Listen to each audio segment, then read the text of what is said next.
The Kevin Durant trade saga is exhausting. And if I'm being really honest with you guys, everyone is already starting to assume that the Phoenix Suns are going to get fleeced in a deal. It doesn't matter what the deal is, they automatically think the Phoenix Suns are already getting fleeced in whatever deal that they are going to get back for Kevin Durant.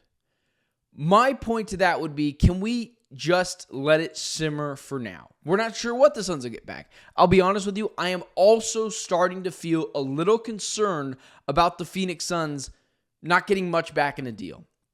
And I talked about this last night with my guy, Brendan Clean, on Locked On Phoenix Suns, but I feel like it's worth reiterating for you guys. And that's this. If the Suns don't get much back for Kevin Durant, it directly affects the future of Devin Booker. Now, what does that mean? Could that mean that the Phoenix Suns end up losing Devin Booker as a whole? I don't think that happens this season. But to the amount of people that are just saying Devin Booker wants to be here because he idolizes Kobe Bryant, because he's someone who has always been a big proponent of staying with one team, he's loyal. Guys, you got to get out of La La Land. Steve Nash didn't finish his career with the Phoenix Suns. Carmelo Anthony didn't finish his career with the Nuggets or at that point, the Knicks. LeBron James didn't finish his career with one team. For every Dirk Nowitzki, Dwayne Wade, Steph Curry, there are a million other athletes out there who do not play with the same team forever. Like Dwayne Wade is even a bigger one where you're like, holy cow, that guy, he didn't finish with the Heat? No, he went to the Bulls and the Cavs before he made it back to his hometown or before he made it back to his first team. So if you're looking at a deal where the Phoenix Suns end up getting Devin Vassell and the 14th overall pick or just scraps back for Kevin Durant, you are talking about a world that could you lose Devin Booker this year? And then immediately what everyone goes to is Devin Booker's probably not hitting that button this year unless the guy really just doesn't care about money. The reason why Devin Booker is not getting traded this year and why he's not entertaining it is because he's got $75 million a year coming to him in an extension from the Phoenix Suns. That's happening this year. That'll add a couple of more years on his current deal, which makes him even more of a hot commodity when he goes on the market next year. But if you don't think Devin Booker is looking with a keen eye what the Phoenix Suns could get back in a deal, and right now it's not looking so great. I was talking with my guy Jackson Gatlin of Locked On Houston Rockets, and yesterday he's mentioning what the Phoenix Suns might get back in a deal with the Houston Rockets. And those deals don't look great either. It's a lot of Jabari Smiths and the 10th overall pick. The Suns don't have a choice. There's a reason why they're waiting out. There's a reason why when Gamble reports there's probably a deal done sometime this week, he's already like, well, let me take that through the weekend because I'm not sure that's going to be the case for this team. It might not be. Meaning Kevin Durant might get traded right before the draft starts. This team has to hold out for the best deal. They know it. It could end up in losing Devin Booker. And that is something you can't take lightly. Don't take Devin Booker's loyalty as a weakness.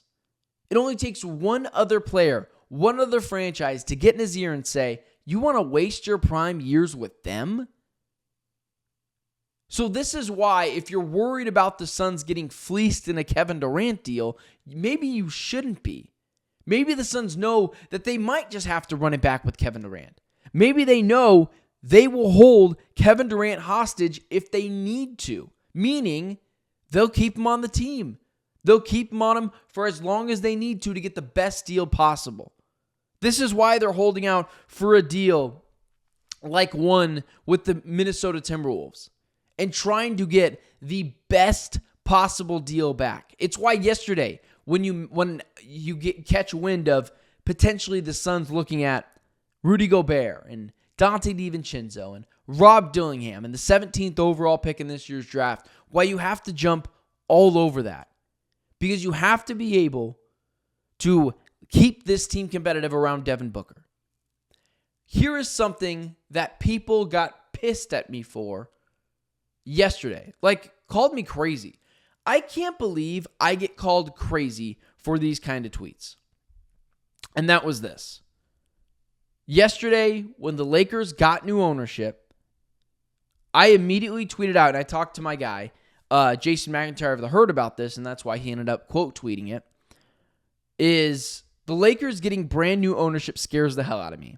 If the Suns botch this KD deal and this season goes worse than expected, look for the Lakers and new ownership to make a splash and make an offer to the Suns they can't refuse. Something to think about. And every message back is, my guy Cam Cox, respect your thoughts, couldn't disagree more. They don't have the assets. That's not true, but whatever. We'll actually expect the league to force another trade to the Lakers. With what assets? NBA has a different financial system than the MLB. Like, everyone just shot me down.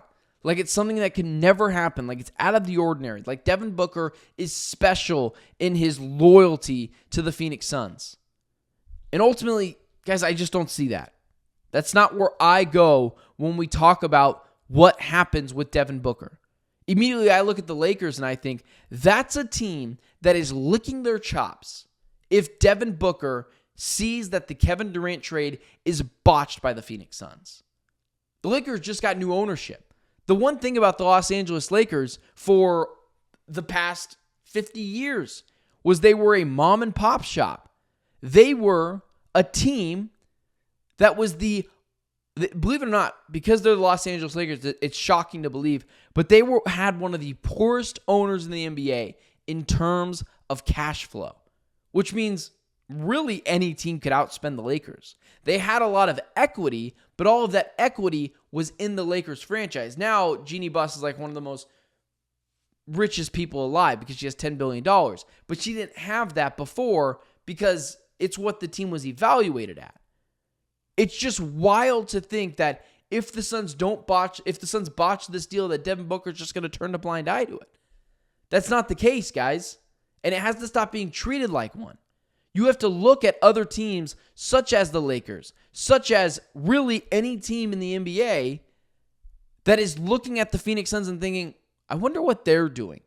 I wonder what that team could be looking at if Kevin Durant is traded for nothing. So at the end of the day, I continue to believe that I think the Suns might get back more in a deal and not less in a deal, because I think the Suns are going to be forced to ultimately wait for the best offer. You have to. And they're going to hold Kevin Durant hostage. And it's why I think at the end of the day, a deal is attainable for a Rob Dillingham, a Rudy Gobert, a Dante DiVincenzo, and an extra pick. But this affects Devin Booker just as much as it affects Kevin Durant. If the Suns don't get anything for him, they know Devin Booker could be next. Because you're not going to be able to put an actual team around him over the next couple of seasons. Rudy Gobert and Dante DiVincenzo is fine, but what you're really looking at is, can Rob Dillingham turn into a star? Can the number 17th overall pick, Carter Bryant, for instance, turn into a star? And then you're cooking. And then over the next couple of seasons, you get competitive again. Some picks become available to you to be able to trade, and you pair someone with Devin Booker. But all I can think about yesterday was, when the Lakers got new ownership, it was, oh God, the Suns can't botch this Kevin Durant deal. Because if they do, oh God, man, it could spiral in a disaster that leads you to trading Devin Booker. And it doesn't mean you won't get assets back for him. You'll be loaded. But does anyone want to lose their golden goose? Does anyone want to lose their guy? No. And especially to a team like the Lakers. And of course, that's just a team that I pull out of my you-know-what. But